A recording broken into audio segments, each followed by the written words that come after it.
الحمد لله نحمده ونستعينه ونستغفره ونؤمن به ونتوكل عليه ونعوذ بالله من شرور أنفسنا ومن سيئات أعمالنا من يهده الله فلا مضل له ومن يضلل فلا هادي له ونشهد أن لا إله إلا الله وحده لا شريك له ونشهد أن سيدنا ومولانا محمدا عبده ورسوله أما بعد أعوذ بالله من الشيطان الرجيم بسم الله الرحمن الرحيم يا أيها الذين آمنوا اتقوا الله ولتنظر نفس ما قدمت لغد واتقوا الله إن الله خبير بما تعملون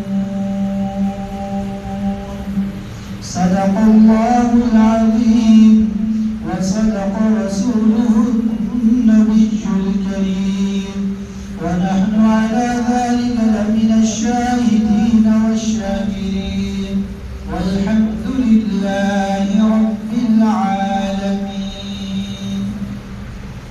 تمام محفوظوں کو محبت کے ساتھ درود پاک پڑھیں. اللهم صل على محمد وعلى آل محمد كما صليت على إبراهيم وعلى آل إبراهيم إنك حميد مجيد. اللهم بارك على محمد وعلى آل محمد كما باركت على إبراهيم وعلى آل إبراهيم إنك حميد مجيد.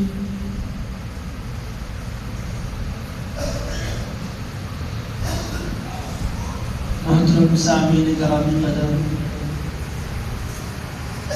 اس دنیا میں جو بھی آیا ہے اس نے واپس کافر جانا ہے.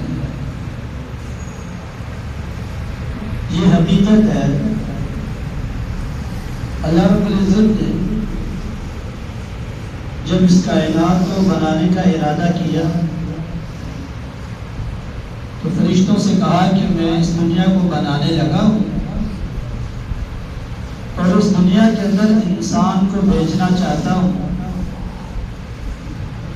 فرشتوں نے کہا کہ یا اللہ، اتنی چھوٹی سی کائنات کے اندر اتنی زیادہ تعداد کے اندر انسانیت کیسے رہے گی، کیسے گزارا کرے گی؟ تو اللہ رب العزت نے فرمایا کہ میں نے موت کو پیدا کر دیا،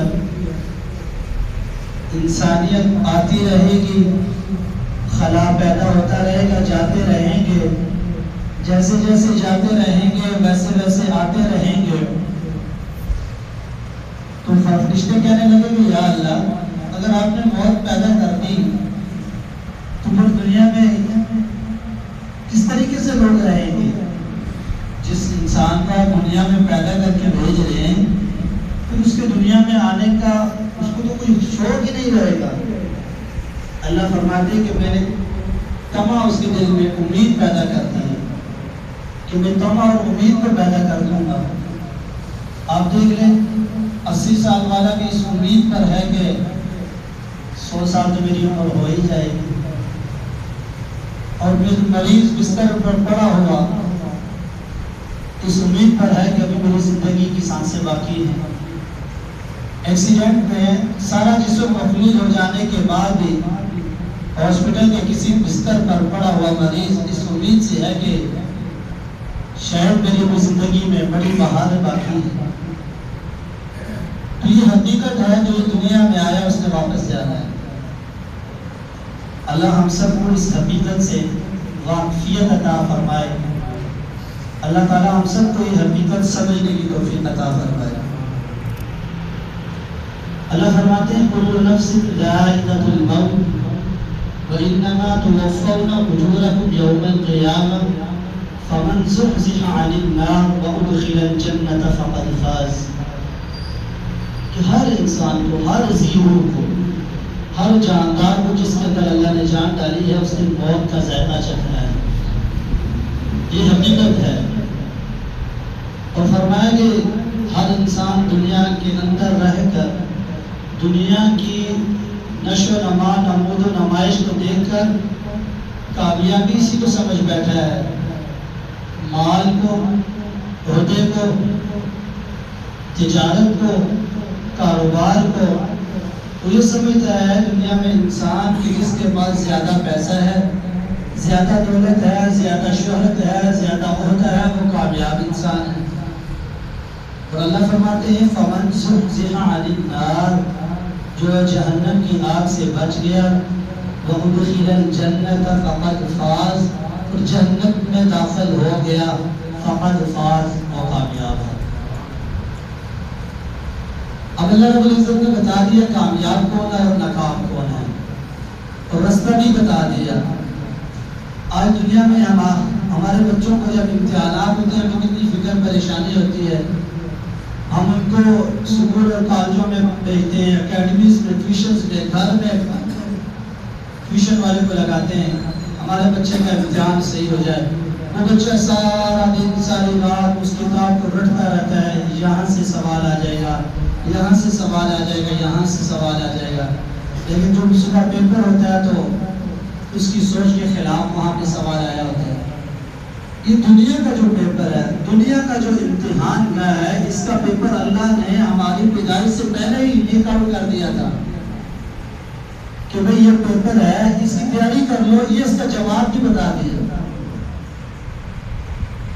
وہ اللہ جس نے اس کائنات کو پیدا کیا، وہ رب جو روشنی کے بعد اندھیرا کرتا ہے، وہ رب جو رات کے اندھیرے میں سورج، ستارے، چاند کی روشنی سے اس کائنات کو مزین کرتا ہے، وہ رب گرمی کے موسم میں ہواؤں کو حکم دے کر گرمی کو زور کو توڑ دیتا ہے، وہ رب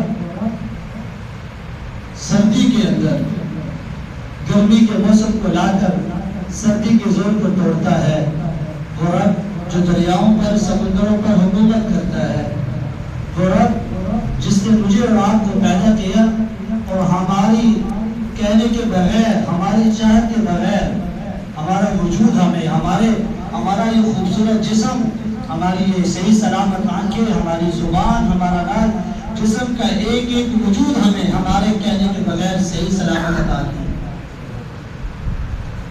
اللہ چاہتا تو ہمیں کسی بھی وجود کے، جسم کے حصے کے وجود سے ضائع کر سکتا تھا. کئی دنیا میں ایسے انسان اللہ نے پیدا کیے ہیں، بولنے سے قاصر ہیں، سننے سے قاصر ہیں، دیکھنے سے قاصر ہیں. آنکھیں جس کی نہیں ہے وہ اپنی آنکھوں سے اپنی والدہ کا چہرہ دیکھنے کے لیے بےتاب ہے کہ اس کی ماں روزانہ اس کو دن میں 70 دفعہ بیٹا کیا کرنا ہے. لیکن نہیں تھی، مالک ہے. کتنے آپ کو بازاروں میں کاموں سے معذور افراد ملیں گے جو چلنے پھرنے سے قاصر ہیں، اور چلتے ہوئے مجھے اور آپ کو دیکھ کر ان کے دل میں یہ احساس اور جذبہ پیدا ہوتا ہے، یہ کیفیت ہوتی ہوگی کہ کاش میری بھی یہ ٹانگیں سلامت ہوتی، میں بھی اس دنیا کے چکر لگا. میں اور آپ آج اس زبان سے بولتے ہیں، سچ جھوٹ ایک کیا ہوا ہے. کیا تجارت میں، کیا رشتہ داری میں، کیا معاشرے میں، ہر جگہ پر کئی ایسے افراد ہیں کہ جن کو اللہ نے بولنے کی طاقت سے محروم کیا ہوا ہے. وہ آج ایک لفظ بولنے کے لیے، اپنے خاندان والوں سے ایک لفظ بولنے کے لیے ترس رہے ہیں. اپنی اس ماں کی خدمت کرنے کے سلے میں اس ماں کو شکریہ کا لفظ بولنے کے لیے وہ اپنی زبان پر لفظ لانے کے لیے بیٹھا. مجھے اور آپ کو بغیر کہے، بغیر مطالبہ کیے ہوئی ہے نعمت اللہ نے عطا. اور پھر سب سے بڑی بات، ہمارے بڑوں نے یا ہمارے ہمارے کسی نے بڑے نے کوئی درخواست بھیجی تھی کہ یا اللہ میری اس آنے والی نسل کو، میری اولاد کو، میری نسل کو مسلمان پیدا کر۔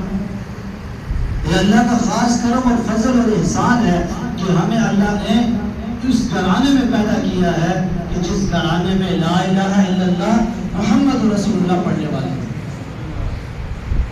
اگر اللہ نہ چاہتے کسی کافر یہودی عیسائی کے گھر پیدا کر سکتے، تو آج یہ سب کچھ کرنے کے بعد پھر دنیا کو مسخر کر دیا، دنیا کے خزانے زمین کے اندر رکھ دیے، ایک کسان ہے اس زمین کے اندر ہل چلاتا ہے، اور اللہ کہتے ہیں کہ تو ایک دانہ مثل الذین ينفقون اموالهم فی سبیل اللہ کمثل حبۃ انبتت سبع سنابل فی کل سنبلۃ مئۃ حبۃ، کہ مثال دیتے ہیں کہ تمہیں نظر نہیں آتا کہ جب وہ کسان ہل چلانے والا جب وہ اپنا گندم کا دانہ یا مکئی کا دانہ زمین پر ڈالتا ہے، اللہ فرماتے ہیں تمہیں عقل اور شعور نہیں ہے، تو وہ ایک دانہ ڈالتا ہے اس زمین کے اندر، جب وہ جا کر جذب ہوتا ہے پھر اس کو زمین کے اندر سے باہر نکالنے کی طاقت کھول دیتا ہے، اس کے درخت کی شکل، پودا بننے کی شکل کھول دیتا ہے، اس سے وہ جو مکئی کا دانہ اور سنڈا بنتا ہے اس کا ڈیزائن کون تخلیق کرتا ہے؟ کیا تمہاری عقل اور شعور ان چیزوں کی طرف نہیں جاتی؟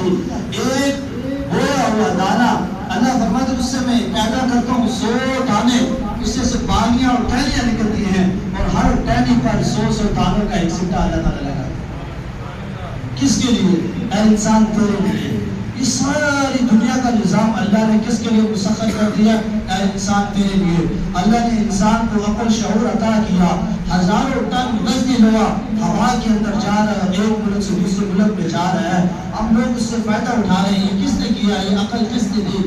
اللہ نے کی۔ تو میرے بھائیوں، ساری دنیا کے خزانے، ساری دنیا کی نعمتوں کو اس انسان کے لیے مسخر کیا، اور وہی انسان آج اس کے سامنے کھڑا ہو گیا بغاوت کے لیے۔ آج زیادہ تر یہ کاروباری ایریا ہے، ایک مہینے کی تنخواہ 40 سے 50 ہزار روپے کی تنخواہ لینے والا مزدور اپنے دنیا کے اس مالک آنر کے سامنے آنکھیں جھکاتا ہے، ڈیوٹی پوری کرتا ہے، وہ گالی بھی دیتا ہے، وہ چپ کر کے سہ جاتا ہے، وہ گندے کپڑوں میں اپنی عزت نفس بھی مجروح کرتا ہے، بات سن لیتا ہے۔ مجھے بتائیں، کیا اس رب کے سامنے پیش نہیں ہونا؟ کیا اس رب کو جواب دے نہیں ہونا؟ دنیا کا نظام، دنیا کا کام کروانے والا، اس کی چھٹی اگر مل اور فیکٹری کارخانے سے کی جائے، اگلے دن 100 بہانے ذہن میں ہوتے ہیں، کیا سوال کیا جواب دوں گا؟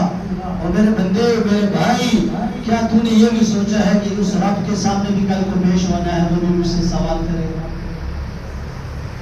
اللہ فرماتے ہیں کہ اے میرے بندے، تو کیا سمجھتا ہے؟ تو رات کے اندھیرے میں، خلوت میں اور تنہائی میں گناہ کرتا ہے، میری نافرمانی کرتا ہے، تو کیا سمجھتا میں تجھے دیکھتا نہیں ہوں؟ اللہ فرماتے ہیں کہ اے بندے، کالی سیاہ رات کے اندر ایک کالا سیاہ پتھر پہاڑ کا، اور اس سیاہ رات کے اندر اس سیاہ پتھر کے اوپر ایک کالی چیونٹی چل رہی ہے، اور وہ بھی مجھے، اللہ فرماتے وہ نہیں، اس کے پاؤں سے چلنے کے ساتھ اس پتھر پر جو لکیر لگتی ہے، اللہ کہتے میں اس کو بھی دیکھ رہا ہوں۔ تو پھر میرے بندے بتا، تو فلاں علاقے میں تنہائی میں خلوت میں تو گناہ کرتا ہے، میری نافرمانی کرتا ہے، تیرا کیا خیال ہے؟ میرے علم میں نہیں، میری زمین کائنات تیرے لیے مسخر کر دی، تو یہ زمین کہتی ہے، زمین کا 71% حصہ پانی پر ہے، 29% حصہ خشکی پر ہے۔ بتاؤ نا، اگر 71% حصے کو اللہ اجازت دے دے، اس کو آج کس نے روکا ہوا ہے؟ اس سمندروں کا جو یہ طغیانی کو کس نے روکا ہوا ہے؟ غور کرے انسان کہ اگر اللہ آج حکم دے دے دنیا کے سارے سمندروں کو، جو اللہ کا حکم ہے کہ رک جاؤ، اللہ آج حکم دے دے کہ چل پڑو میری اس نافرمان قوم کے اوپر، میرے ان بندوں کے اوپر، میری اس نافرمان دنیا کے لوگوں کے اوپر چڑھ دوڑے، تو کیا خیال ہے یہ 71% پانی آئے گا تو ہمارا بیڑا غرق نہ ہو جائے گا؟ یہ بستیاں تباہ نہ ہو جائیں گے؟ یہ ملک، یہ شہر، یہ بستیاں، یہ کالونیاں، یہ سوسائٹیاں، یہ بنگلے، یہ کوٹھیاں، یہ تجارت، یہ کارخانے، یہ ملیں، سب کچھ فنا ہو جائے گا۔ ایسے پانی میں تیرتے ہوئے نظر آئیں گے جیسے چھوٹے چھوٹے شاپر تیرتے ہوئے نظر آئیں گے. لیکن اللہ نے روکا ہوا ہے. زمین روزانہ کہتی ہے اللہ اتنا گناہ کر رہا ہے, یہ خلوت میں جلوت میں مجھے یا اللہ میرے اوپر رہ کر تیری نافرمانیاں کرتا ہے. اور اللہ قرآن میں پوچھتے یا ایھا الانسان ما غرک بربک الکریم, اے انسان تو بھول گیا, تجھے یاد نہیں ہے, تیری حیثیت ہی کچھ نہیں تھی, تجھے تو پتہ بھی نہیں تھا کہ تیرا دنیا میں وجود بھی ہے. ایک گندے نطفے سے خلقنا الانسان من نطفہ, ایک گندے نطفے سے تجھے میں نے پیدا کیا ہے. تیری حیثیت اللہ یہاں پہ میری اوقات بتا رہے ہیں کہ تیری اوقات ہے انسان کیا ہے.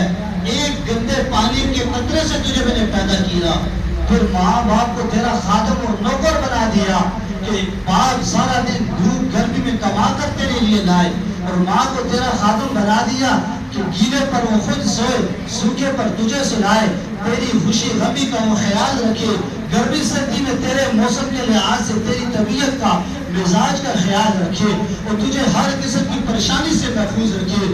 اے میرے بندے, میں نے تیرے اس کائنات میں سب سے میرے اور پیغمبر کے بعد سب سے بڑا رتبہ ماں باپ کا ہے, میں نے ان دونوں کو تیرا خادم بنا دیا. اے انسان, آج تو جوانی کی دہلیز پر قدم رکھتا ہے, تیرے اندر میں نے طاقت دی, اس زور دیا, بازو کے اندر طاقت دی, تجھے عزت شہرت دولت دی. یا ایھا الانسان ما غرک بربک الکریم, اے انسان, اے بے وفا انسان, اے خود غرض انسان, وہ اتنی نعمتوں کا بھی تو نے شکر ادا نہ کیا, تو میرے سامنے کھڑا ہو گیا, وہ میری نافرمانیاں کرنے لگ گیا, وہ میرے حقوق کو توڑنے لگا, میری نافرمانیاں کرتے ہوئے فرائض چھوڑنے لگا, میری نافرمانیاں کرتے ہوئے میرے حکموں کے حکم ادا نہیں کرنے لگا. بتا تو صحیح, وہ وفاداری بھی کوئی چیز ہوتی ہے. دنیا میں کوئی بڑا کسی چھوٹے کے ساتھ ہمدردی والا کام کرے, وہ انسان زبان پر ہمیشہ, وہ جب بھی اس کے گھر کے قریب سے گزرتا ہے اسے سلام کرتا ہے کہ آپ کا چودھری صاحب یہ میرے اوپر احسان ہے, آپ نے فلاں دن میرے کام کیا ہے. اور میرے بھائیو, وہ رب جو روزانہ زمین کہتی ہے اللہ مجھے اجازت دے میں پھٹ جاؤں, یہ مسلمان, یہ انسان اس دنیا پر اتنے گناہ کر چکے ہیں اپنے سے اوپر برداشت نہیں کر سکتی. یہ سمندر روزانہ کہتے ہیں یا اللہ حکم دے ہم ان بستیوں پر, ان ملکوں پر, ان شہروں پر, ان سوسائٹیوں پر چڑھ دوڑے جو مہنگی مہنگی سوسائٹیاں, مہنگے مہنگے مکانات کے اندر رہتے ہوئے اسی اللہ کی دی ہوئی دولت کو استعمال کرتے ہوئے اللہ تیری نافرمانی کر رہے ہیں. تو حکم دے ہم چڑھ دوڑے, ان بستیوں کا, سوسائٹیوں کا, شہروں کا, قبیلوں کا صفایا کر دے. اللہ پوچھتے ہیں بتاؤ اس انسان کو پیدا کس نے کیا؟ زمین کہتی ہے, فرشتے کہتے ہیں, آسمان کہتا ہے اللہ پیدا تو نے کیا. پھر اللہ فرماتے ہیں جب میں نے پیدا کیا ہے مجھے اپنے بندے کی توبہ کا انتظار ہے. کب میرا بندہ آئے, آ کر میرے سامنے توبہ کرے, میرے در پر آئے تو صحیح نا, مجھے آ کر کہے تو صحیح کہ مجھ سے غلطی ہوگی. آج کسی کا بیٹا گھر سے بھاگ جائے, وہ ڈر کے مارے واپس نہ آئے, وہ پیغام بھجواتا ہے, اسے کہو تم ڈرو نہیں, ایک دفعہ گھر تو آئے نا, مجھ سے آ کر بات تو کرے نا, کیا مسئلہ ہے, کس وجہ سے گھر سے بھاگ گیا ہے, کیا وجہ ہے, کیا چاہتا ہے. وہ اللہ کہتا ہے اے زمین اور آسمان اور فرشتوں, تمہیں مجھے بتاؤ تم نے پیدا نہیں کیا, پیدا میں نے کیا ہے. میرا یہ بندہ جب میرے سامنے میرے دروازے پر آ کر مجھ سے ایک دفعہ آ کر کہے گا یا اللہ میں تجھ سے توبہ کرنے آیا ہوں, اللہ فرماتے ہیں اس کے سارے گناہوں کو معاف کر دوں گا. لیکن آئے تو صحیح نہ کوئی بندہ, اتنا مہربان رب. آج آپ کسی کے پاس ملازمت کرتے ہیں, 3 سے 4 5 7 چھٹیاں کرے وہ آپ کو نکال دے گا. آپ اپنے والدین کی نافرمانی کرتے ہیں, جب حد سے زیادہ کر دیں گے وہ آپ کو آگ کر دے گا, گھر سے نکال دے گا. اور یہ دیکھو اللہ کیا کہتے ہیں اے ابن آدم تو اتنے گناہ کر, زمین اور آسمان کا خلا بھر کے میرے دروازے پر آ کر ایک بار سچے دل سے اپنی آنکھ سے ایک قطرہ گرا دے, میں جہنم کی آگ کو تیرے اوپر حرام کر دوں. اللہ تو ایسا ہے دنیا میں سب سے آسان کام اللہ کو راضی ہے, سب سے آسان کام. ہم 8 9 گھنٹے کی ڈیوٹی کرتے ہوئے نہیں تھکتے. سخت سے سخت کام, کتنا مشکل کام اس ایریا میں میں دیکھتا ہوں, جنریٹر چلا رہے ہوتے ہیں, تھوڑے چلا رہے ہوتے ہیں, ہاتھ سوکھ جاتے ہیں, لیکن اپنے پیٹ کی خاطر سب کچھ کرتے ہیں. اور اللہ فرماتے ہیں اس کائنات میں سب سے آسان کام اللہ کو راضی، اور وہ ایسا شفیق مہربان کرم فرمانے والا رب کہ اس کے دروازے پر آ کر جتنا مرضی گندا انسان کو نہ ہو، ایک بار آ کر توبہ کرے اللہ اس کو اپنا دوست بنا لے۔ بنی اسرائیل کا واقعہ کہ ایک شخص تھا، اتنے گناہ کیے، اتنے گناہ گار تھا، وہ کوئی نہ کوئی گناہ وہ کرتا رہتا تھا، تو بستی والوں نے مشورہ کر کے اسے اپنی بستی سے نکال دیا۔ اب وہاں جو شہر ہوتا تھا اس وقت باؤنڈری ہوتی تھی چاروں طرف، اس کے اندر شہر ہوا کرتے تھے، یہ نکل گیا جنگل میں چلا گیا، جو کچھ زیادہ رہا تھا استعمال کیا، آخر وہ بھی ختم ہو گیا، اور ایک دن دیکھا کہ ساری چیزیں ختم، پانی ختم، کھانا ختم، اور طبیعت ایسی کہ چلنے پھرنے سے بھی قاصر، تو ایک جگہ پہ گرا، اب اٹھنے کی ہمت نہ ہوئی، تو ایک اس دائیں طرف دیکھا، پھر بائیں طرف دیکھا، اور سامنے دیکھا اور پیچھے دیکھا، اور آسمان کی طرف آنکھیں اٹھا کر کہنے لگا یا اللہ ساری زندگی تیری نافرمانی کی، ساری زندگی تیرے دیے ہوئے نعمتوں کو استعمال کیا، تیری نافرمانیاں کرتا رہا، یا اللہ آج اکیلا ہوں، بستی والوں نے بھی نکال دیا، آج میرا کوئی پرسان حال نہیں ہے، نہ میرے پاس کھانے کو کچھ ہے، نہ پینے کو کچھ ہے، نہ میرا حال پوچھنے والا کوئی ہے، اے اللہ اس وقت اگر کوئی میری مدد کرنے والا ہے، اس وقت میرا کوئی خیال کرنے والا ہے، اللہ وہ تیری ذات ہے۔ اب میں تجھ سے ایک ہی سوال کرتا ہوں، یا اللہ میں بڑے گناہ کیے، میں بڑا گندا تھا، میں تیری نافرمانیاں کرتا رہا، تیرے حکموں کو توڑتا رہا، تیرے نبی کی بتائے ہوئے باتوں پر عمل نہیں کرتا تھا، یا اللہ تو مجھے معاف کر دے، آج میں سچے دل سے توبہ کرتا ہوں، اللہ مجھے معاف کر دے، اور اسی وقت اس کی روح قبض ہو جاتی ہے۔ تو اللہ رب العزت موسیٰ علیہ السلام کو پیغام بھجواتے ہیں، وحی کے ذریعے حکم دیتے ہیں، موسیٰ جاؤ فلاں جنگل میں میرا دوست پڑا ہوا ہے،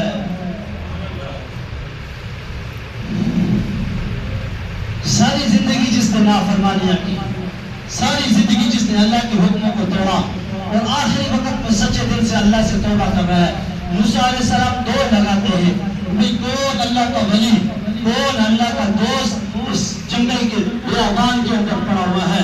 موسیٰ علیہ السلام جاتے ہیں، قبیلے والوں کو ساتھ لے کر جاتے ہیں، جا کر دیکھو تو وہی شخص جس کو بستی اور قبیلے سے گناہوں کی وجہ سے نکالا تھا، قبیلے والے کہنے لگے آپ تو ہمیں کہہ رہے ہیں کہ اللہ کہتے ہیں میرا دوست پڑا ہوا ہے، تو یہ تو وہی گناہگار شخص ہے جس نے ہم نے بستی سے نکالا، گناہوں کی نحوست کی وجہ سے نکالا ہے۔ تو موسیٰ علیہ السلام نے عرض کی یا اللہ قبیلے والے اور بستی والے یہ اصرار کر رہے ہیں اس بندے کو تو ہم نے بستی سے نکالا ہے۔ تو اللہ نے فرمایا موسیٰ مجھے بھی پتہ ہے یہ وہی بدنصیب انسان ہے جسے اس قبیلے کے لوگوں نے گناہوں کی نحوست کی وجہ سے نکالا ہے۔ جب آخری وقت میں اس نے چاروں طرف دیکھنے کے بعد میری طرف آسمان کی طرف دیکھا تو اس کے جو بے بسی کے الفاظ تھے تو میرے دل میں آیا کہ آج اگر اس بے بسی کے عالم میں میں اللہ اس کی بات نہیں مانوں گا پھر لوگوں پر میرے اوپر سے اعتماد اٹھ جائے گا، پھر یہ کس کے اوپر یقین کریں گے۔ مجھے اس کی بے بسی اتنی بے بسی اور لاچارگی محسوس ہوئی، اگر یہ کم ظرف نکلا اس نے اپنی بخشش اپنی مغفرت کی مجھ سے دعا کی، اگر یہ سارے دنیا کے مسلمانوں کی بخشش اور مغفرت کی دعا کرتا میں ساری دنیا کے مسلمانوں کو معاف فرما دیتا۔ ساری زندگی گناہ کرنے والا چند لمحوں میں اللہ کا محبوب بن گیا، اللہ کا دوست بن گیا۔ تو میرے بھائیوں سب سے آسان کام ہے اللہ کو راضی کرنا۔ دنیا اس وقت اختتام کی طرف ہے، آئے دن آپ رات کو سوتے ہیں صبح کو پتہ چلتا ہے فلاں چیز مہنگی ہو گئی ہے۔ کاروباری حضرات کے لیے تو شاید یہ چیزیں روٹین کا حصہ ہوں، لیکن سفید پوش طبقہ جو کسی کے سامنے ہاتھ نہیں پھیلاتا اور غریب طبقہ اس چکی میں پستا ہے، روزانہ یہ کیا چیز ہے؟ یہ اللہ کی ناراضگی ہے نا۔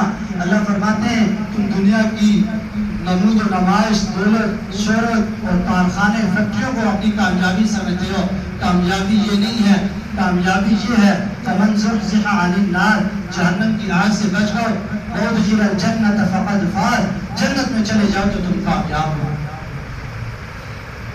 اب اللہ فرماتے ہیں یہ ساری چیزیں کیوں آ رہی ہیں؟ جو پریشانیاں، کبھی فلاں چیز مہنگی ہوگی، کبھی فلاں مسئلہ ہو گیا، کبھی فلاں بیماری آ گئی، کبھی یہ مسئلہ ہو گیا، کبھی یہ پریشانی، کبھی یہ مصیبت. اللہ فرماتے ہیں وَمَنْ أَعْرَضَ عَنْ ذِكْرِي فَإِنَّ لَهُ مَعِيشَةً ضَنْكًا وَنَحْشُرُهُ يَوْمَ الْقِيَامَةِ أَعْمَىٰ. جب تم لوگ میرے ذکر سے اعراض کرو گے، میرے حکموں کو توڑو گے، میرے نبی کی بتائے ہوئی سیرت شریعت کو چھوڑ دو گے، معیشتاً ضنکا، تمہاری معیشت کو میں تباہ کر دوں گا، برباد کر دوں گا. معیشت تباہ ہوئی ہے. یار ہمارے اوپر حکمران جو بیٹھے ہیں یہ سارے بددیانت، خیانت کار اور یہ چور اور یہ بددیانت حکمران ہمارے اوپر کیوں مسلط ہیں؟ ہمارے اعمالیوں کا نتیجہ ہے. وَنَحْشُرُهُ يَوْمَ الْقِيَامَةِ أَعْمَىٰ. اللہ فرماتے جو میرے ذکر سے دوری اختیار کرے گا، قرآن کو چھوڑے گا، سیرت کو چھوڑے گا، نبی کی زندگی کو چھوڑے گا، وَنَحْشُرُهُ يَوْمَ الْقِيَامَةِ أَعْمَىٰ. قیامت والے دن سے میں اندھا کر کے اٹھاؤں گا. پھر وہ مجھ سے سوال کرے گا کہ دنیا میں تمہیں دیکھتا تھا، اللہ فرمائے گا تجھے میری قرآن کی آیات نظر نہ آئی، میرے نبی دنیا میں جو تمہیں سبق دے کر گئے، جو سیرت دے کر گئے، جو عنوان دے کر گئے، اس کو تم نے چھوڑ دیا. آج میرا حکم ہے، میرا دربار ہے، آج یہاں فیصلہ میرا چلے گا. آج کے بعد تم ہمیشہ ہمیشہ اندھے رہو گے. میری دنیا کی نعمتوں سے فائدہ اٹھانے کے بعد میری نافرمانیاں کرتے رہے، آج تمہیں اس کی جزا ملے گی. یہ تمہارے ساتھ ظلم نہیں ہو رہا، یہ تمہارے کیے ہوئے اعمال کا تمہیں نتیجہ مل رہا ہے. میرے بھائیوں دوستوں، آج سے اللہ سے توبہ کریں اور اللہ کو راضی کر لیں. سب سے دنیا میں آسان کام اللہ کو راضی کرنا ہے. 5 وقت کی نماز کی پابندی کریں، حقوق العباد کا خیال رکھیں، والدین کی خدمت کریں اور نظروں کی حفاظت کریں. میں نے پچھلے جمعے میں شاید یہ کہا تھا کہ آج کل ہمارا جو نوجوان طبقہ یہ کیوں بے حیائی کی طرف جا رہا ہے. کتابوں میں لکھا ہوا ہے کہ کسی نوجوان کی آنکھوں میں اگر کوئی جانور پیشاب کرتے ہیں، میں نام نہیں لینا چاہتا، کتابوں کے اندر اتنی نظر ناپاک نہیں ہوگی، اتنا اس کا جسم ناپاک نہیں ہوگا جتنا ایک نوجوان کسی غیر محرم لڑکی کے اوپر بدنظری سے نظر ڈالتا ہے. اب اندازہ لگا لیں اتنی گندی جب آنکھ ہو جائے گی، اس کی آنکھ قرآن پڑھنے کے لیے کب تڑپے گی، اس کی آنکھ حقیقت کو دیکھنے کے لیے کب کھلے گی. تو میرے بھائیوں، نظروں کی حفاظت کریں، اپنے آپ کو پاکیزہ رکھیں، ہر وقت وضو میں رہیں، اس کے بڑے فائدے ہیں، اور اپنے اللہ کو راضی کریں. دعا ہے اللہ رب العزت ہمیں اپنی سچی محبت نصیب فرمائے، سچی لگن نصیب فرمائے، ہمیں مساجد میں قرآن کی تلاوت کرنے والا بنائے، قرآن کے ساتھ ہمارا ذوق اور محبت پیدا فرمائے، قرآن کے ساتھ ہماری سچی لگن نصیب فرمائے. وما علینا الا البلاغ.